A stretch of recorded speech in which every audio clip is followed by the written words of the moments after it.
NAMM Day 2. We had 3DIO, am I saying that right? 3DO. 3DO, Yeah, 3DO. binaural microphones exhibit. This looks pretty amazing. I actually saw an ad for this online. So please, can you talk to us about what 3DO is? And Yeah, absolutely. So these are binaural microphones. So they capture sound the way that our ears hear the natural world. As you can see, there's a human ear on either side, and it has a microphone capsules embedded inside each of the ears. And so when sounds come from any direction, they bounce off the pinna of the ear before they enter the ear canal, the same way that sound waves in the real world bounce off of our ears before they enter our eardrum. Can I custom mode this to my ear? It's not customizable. This is like a generic shape. I got it. So it's meant to represent everyone's ears. Got you. But everybody hears the world differently, right? So. Indeed. Yeah. So the microphones are placed about 5 inches apart from one another. So you have the center enclosure, which acts as for the head shadowing, just like our own heads. If you want to throw on a pair of the headphones, I can show you a demo. Okay. So if you hold on to that. Okay, I'm holding. So now if you point the microphone in a direction other than where you're facing, either left or right, it might sound a little disorienting because those are your ears now. You're no longer hearing through your ears, you're hearing through that. That's it. Wow, I'm whispering. Yeah, you can whisper into your own ear there. This is cool. Have you ever whispered in your own ear? Yeah. This is going to bring a whole new level to ASMR. So sounds above you, below you, in front or behind. Yo, the behind is trippy. That's crazy because I'm like, I turn this way, but I'm still hearing it behind me. Right, yeah. Yeah, here. Take it again? Yeah. Wow, that's cool. So what type of applications do you see this being used for? So there's a ton of applications. It's used a lot for YouTubers, gamers, streamers, ASMR, Twitch, stuff like that.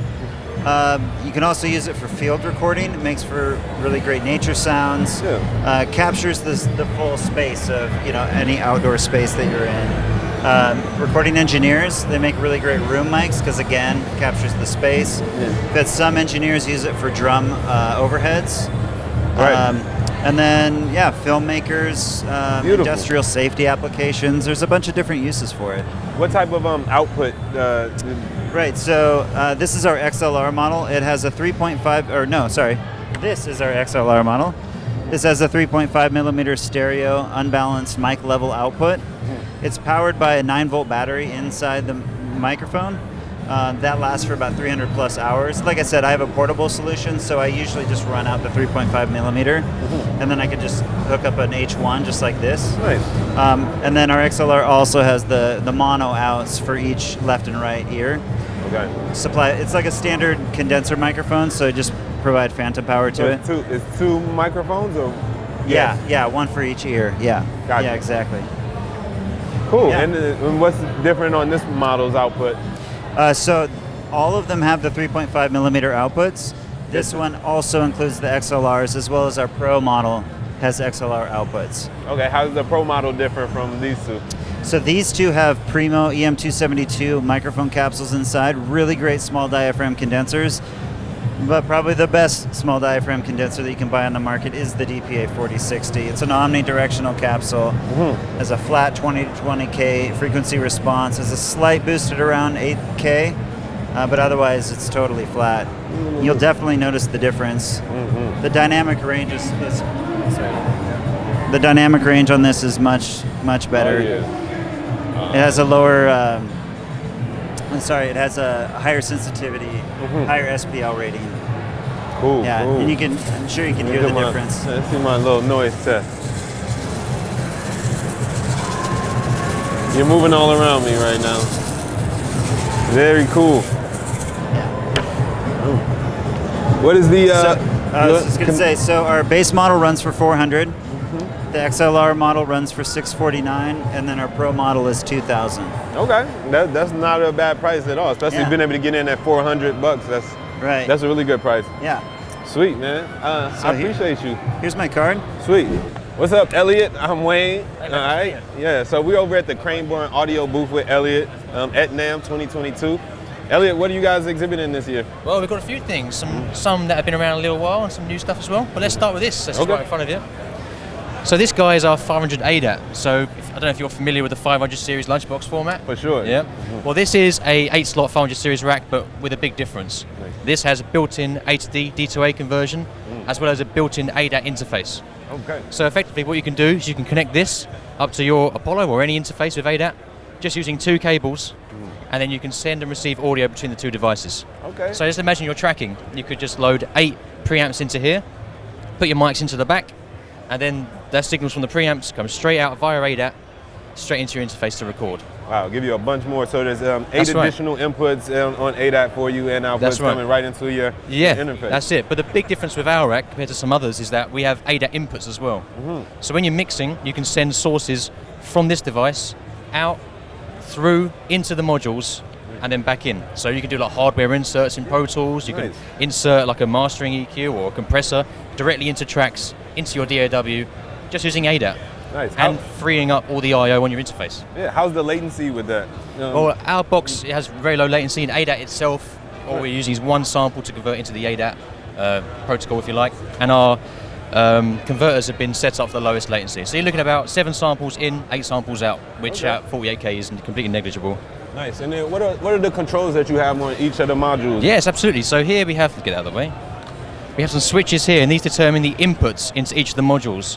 So if we had them set to analog like that, then the rear XLRs on the back of the rack will go into the modules and out. Okay. If you set that to ADAT, now each of the modules are receiving the ADAT source. Gotcha. So recording mode, mixing mode. That's right. And then below here we have our summing mixer.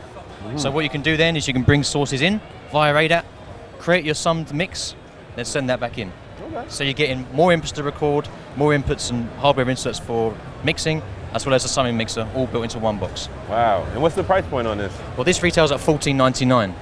So Not bad at all. if you were to buy all those components separately, it'd be more, but Absolutely. all built into one box. Sweet, sweet. All right. Cool. That's an awesome piece. Yeah, thanks, man. What else you have? Well, we also have something very similar just over here. I can show you. So this is our 500 R8, and it's very, very similar to the 500 ADAT, but this has a built-in USB audio interface. So if you don't have I've seen this one before. Yeah. Is this a newer model? They came out at the same time. Okay. But this guy, at first, this really caught everybody's attention because all you need is this, a USB cable, and your laptop, and you're good to go. Right. It's got a monitoring section here for speaker AB, headphone output. Yeah, as I say, very similar functionality where you can send USB sources into here and then back out, record and mix and sum. But yeah, all built into a complete USB audio interface. I love this concept of having the all-in-one unit and absolutely. being able to bridge your analog and digital world right in one box. Absolutely, man. That's what it's all about, and also saving space in your studio. Yeah, and look how clean this desk is. Yeah, absolutely. Yeah, for sure. Awesome. Thank Cool. you, Elliot. Oh, you're welcome, man. I appreciate it. Thanks for popping by. No Cheers. doubt. We over here at the Golden Impala booth at NAMM Day 2, and we are with Vas. Yeah. Vas, you want to tell us about Golden Impala? Yeah, definitely. We're actually like recording studio, and during the pandemic, we invented like the wireless microphone lift, so the artists don't have to touch anymore the microphone, and the sound engineer with the remote control can lift the microphone just like to the level of the artist, and just remotely, no touch, and it's easy like set up to the like ceiling, 4 screws. You attach the power, XLR, and that's it. Yeah, super easy. Listen, I don't let my clients touch the mic stand anyway. Like I never want them to do that, but they won't even know how to do this, so this is great. Yeah, it's true. Yeah. When you have the stand, expensive microphone, you don't want any like lower it, If it's like $4,000 microphone, like the sound engineer have to touch it always. Can I touch this? Yeah, I just want to feel the... It's like stable, durable. Yeah. Nice. Yeah. Okay. Wait, how much does this retail for? The retail price is $590. As of now, we sell it like for $490 and no shipping. So you basically can buy it and pick it up from the NAMM. Yeah. Okay. Nice. Very nice. And like, but initially we are recording studio, and we are located in K-Town, And a lot of our sound engineers actually like really interested and watching your channels. Oh, and man, thank you that's very much for all the information. Yeah, we really appreciate it. I love that. And Thank you. We've seen your videos. We actually stopped by yesterday for a little bit. yeah, I saw. I Yeah, remember yeah. the shirts. Yeah. yeah. Sweet. So come anytime to K-Town and check us out if you have time. All right, word up. Thank you. Thank you. It's like it's very true, man. Which one? About the the, one where, the like, hat to the front engineer? Or? The one where you're like, I'm just a recording engineer. I don't do mixing. I'm Like- just a recording engineer. I don't do mastering. But nowadays, Josh Goodwin. So I went and met with Josh. I brought the records over. We were hanging out. We chopped it up. We kind of got along. We clicked. And I would come and bring him the files for Lewis. And he kind of started to see how I was working. He started to see like how my sessions looked, how they were really clean and organized, and how there may have been a lot going on, but everything was kind of easy to work with. So we kind of developed a relationship and kind of became friends. And from that point, I was in New York at one point, and this is kind of the turning point when I got the job for Chris. But basically, I was in New York, and I get a text message from a random number, and it's Brian Springer. Chris is an old engineer now, and he sends me this long message, and he's like, "Yo, I've been trying to find an engineer for Chris Brown, and I haven't been able to find one. And I spoke to my guy Josh Goodwin, and he recommended you and gave me your number." So at that point, I was like, "Man, I done worked at Record Plant a lot, and I know those Chris Brown sessions they'd be crazy, and they'd be all night long." Yeah. So I was like, He's like a workaholic, I imagine. Yeah, he works a lot, and not even that. When you're at these at Record Plant or whatever, there's a lot of people going on. There's girls everywhere. It's a lot of shit going on. Not a lot of focus sometimes. So I kind of was on the edge. Like I was like, I don't know if I want to do it or get myself into that. And I called my wife, who's actually here today, and she's like, "Hey," I was like, "Should I do this?" And she's like, "Look, try it. If you don't like it, you don't have to keep doing it. You do it one time. If you like it, then you'll be glad that you didn't say no, right?" Yeah. So I tried it. First day working with Chris. I remember the first day he didn't even show up. Like I showed up to the studio with his A&R Mark Pitts, and we were both sitting there for like 3 hours. He's like, "Nah, he's not coming." Yeah. Like, all right, cool. So that was the first day. No Chris. Second time he comes, we're at Paramount Studios in the C room, and he walks in and he's like, "You the new engineer?" And I was like, "Yep. I got the song ready. You ready?" Yeah. And it was like, because they had already like pre-told me what he wanted to do. "Oh, he's got to cut this record. Here's the song. Get it set up in the template and have it ready." Okay. So he walks in, "Yo, you the engineer?" I'm like, "Yep, you ready to start?" I got the record up, keys in, auto-tune's ready, everything's ready. Because this is my moment to make the greatest impression ever that I need to make. Yeah. Because my life was completely different, flipped after Chris. So I knew this was the moment that I needed to either nail this shit or call it quits. You know what I mean? And we clicked immediately. I was already used to cutting bar by bar, which is how he cuts. He just does one line, then I put it up, he listens to it, he cuts the next line, and so forth, all the way down. Yep. That was already versed in doing that because why? I was working with so many writers, and that's how writers work. And why does Chris work like that? Because when he worked with writers, he picked that up. Yep. So most writers, they're going to go bar by bar, line by line, and put it together. There's a couple different styles of writing, but especially in rap, hip hop, R&B, and stuff like that, a lot of it's off the top of the head. A lot of the rappers love to do that. And now, so too. as a writer working with artists, those artists are going to pick up those methods. And that's what happened with Chris. He's got the methods of working with some of these writers that I was working with when I was coming up as an engineer.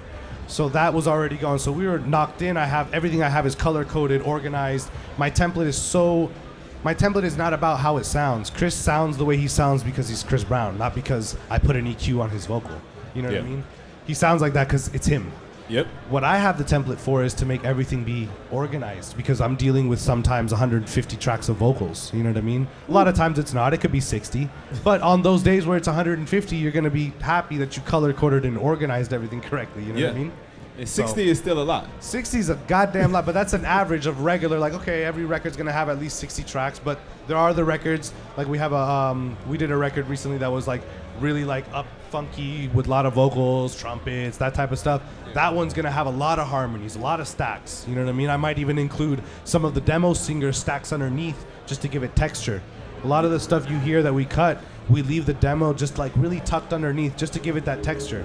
Because when we're hearing the demo, the reason why he wants to cut a record is because he likes the demo. He likes how it sounds. So we want to try to, like if we hear a demo that has a lot of auto-tune on it, we may put a little more auto-tune on his voice for that record because that's how we heard that we liked the record originally. Does that make sense? Yeah, You know what the I mean? feeling Like, of that auto-tune is what grabbed is you. what grabbed us and is part of why we like the record. So we got to kind of match that with him so that it feels the same, right? You know what I mean? I get that. But yeah, that's the whole start from dope. CB. We're over at Empirical Labs booth. Y'all know the distressor compressor is one of my all-time favorites. You know, it's goated in my studio. So we got Carson over here from Empirical Labs. He's going to tell us about the Eli Labs booth here at NAMM 2022. Yeah, so everyone knows the distressor. That's obviously our biggest thing. It's basically a Swiss Army knife compression. It gives you everything. You get everything you want, you know, dial everything in. He knows about it. It's obviously one of his favorite things. So he knows all about the distressor. Most people do. But the Fatso is a tape simulator compressor. So we have get your saturation, different, you know, input and output. It's all different warmth settings. So you can dial in, you know, you can round off the edges. That's basically rounding off all those frequencies that are like, you know, squaring up, a little harsh, yeah. So that's our big thing with the Fatso. Then we got our Lil Freak, which we also have a plug for. It's called the Big Freak plug-in. Okay. So that's our EQ. The Big Freak. Yeah, the Big Freak, yeah. The Lil Freak is the hardware, Big Freak is the plug-in. But that's basically our EQ, so pretty much do everything with that. Nice, nice. But here's one of our products that we're trying to push a little bit is the Mackie. This has a preamp in it, and you can have it has a DI, so you can record right in. It also has pretty much a mixture of the distressor and the Fatso for compression and saturation, so you can, you know, add some warmth. We were using the bass on it a lot, and you could really add some warmth to it and stuff. And we got a couple 500 series models here. Yeah. The Doctor is just a small EQ, originally intended for guitar use, for like just plugging in. That was its original use, but it's pretty much just a smaller version of the Lil Freak. Okay. A little simpler version. Then a Duressor is just a de-esser, you know, cutting those high frequencies and everything. No. Will we ever get a 500 series distressor? There had been talks about it, but I'm not sure. There might be something in the works for a 500 series, yeah. Okay. So you might see that coming. Sweet, man. Yeah. Thank you, Carson. You're welcome. All right. Thank you. Pleasure meeting you. My pleasure. Okay.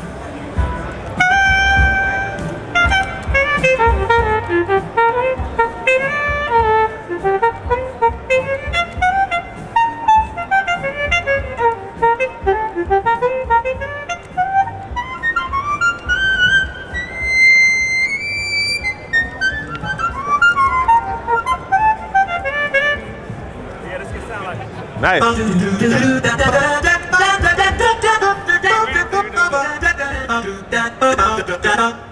Okay.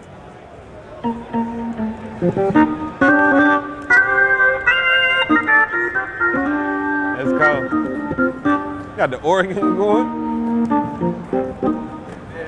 Yeah, it can sound like anything. Like Okay. You got some drums? Okay. That's right. Straight wing.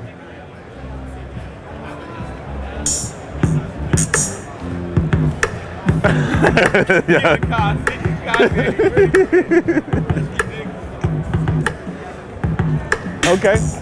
This sound like the beats I be making on my tutorials.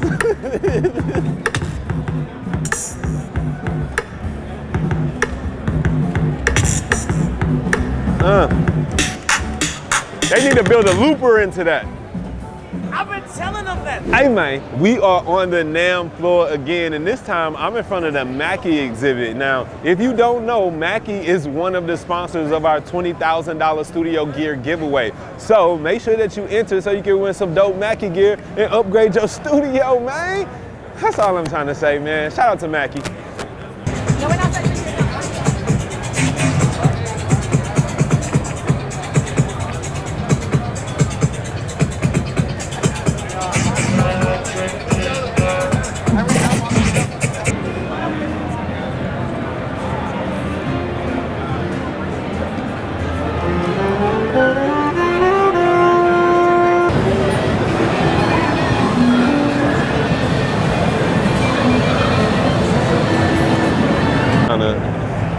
You trying to be a thought.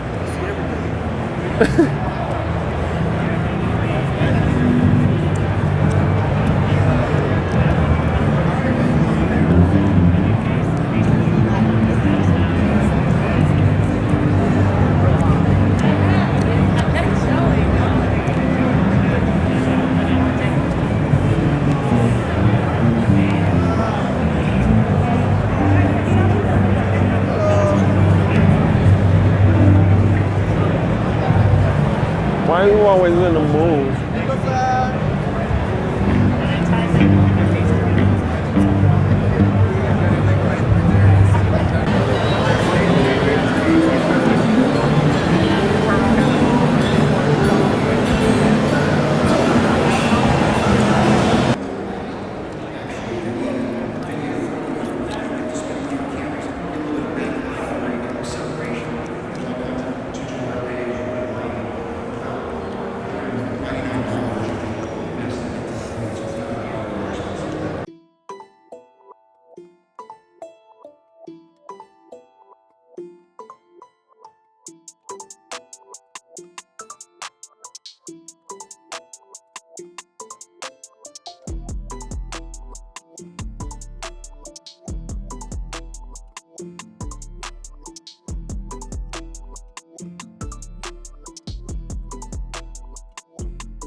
Your favorite project or song that you've mixed that you've been a part of?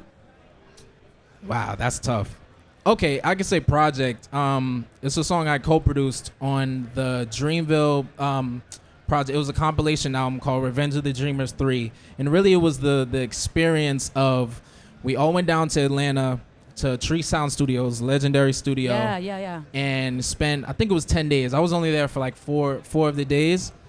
And it was just like these invitations went out, and it was tons of producers, songwriters, artists, musicians, A&Rs. It just, everybody went down there. It was hundreds of people cycling through this studio compound every day, and it was just music everywhere. People were setting up in the kitchen. They set up speakers in the kitchen. There's speakers in the hallway. There were some people near the bathroom. There were people in headphones sitting on the floor in the corner. Like, it was the Hunger Games of music creation. Of making music. Yeah, but so much creativity came out of that. And one of the days, myself and my production partner, Mark, we set up in the live room. So there was a rehearsal that was done that day. And so we said, oh, no, just leave everything set up. And so I connected I only had an Apollo Twin that I brought. And there were mics hooked up to the drums, guitars, the bass, everywhere. The grand piano, they had like a SM57 stuck in there. And I would just we would start making a beat. And then I only had 2 inputs, so I would just keep, as the musicians would just start jamming, people would just get on the drums and start jamming. I would take a mic and plug it into one of the inputs and like record 8 bars, unplug it. Somebody's playing the bass. I would grab that mic, plug it into another input, record 8 bars. And we never pressed stop because I was recording in Ableton, and we just had everything on loop, and I was loop recording and just dragging tracks down, and we built a song, and that ended up being one of the songs on the album. And that whole experience of that chaos, that didn't feel like chaos, but it was chaos in my head to make sense of everything. But that whole experience was just, it was surreal, and it felt like this amazing moment of just musicians being musicians and not having to think, and then us, the producers, like figuring it all out while they didn't even realize they were being recorded. Yeah. And so that was a really fun experience to be a part of.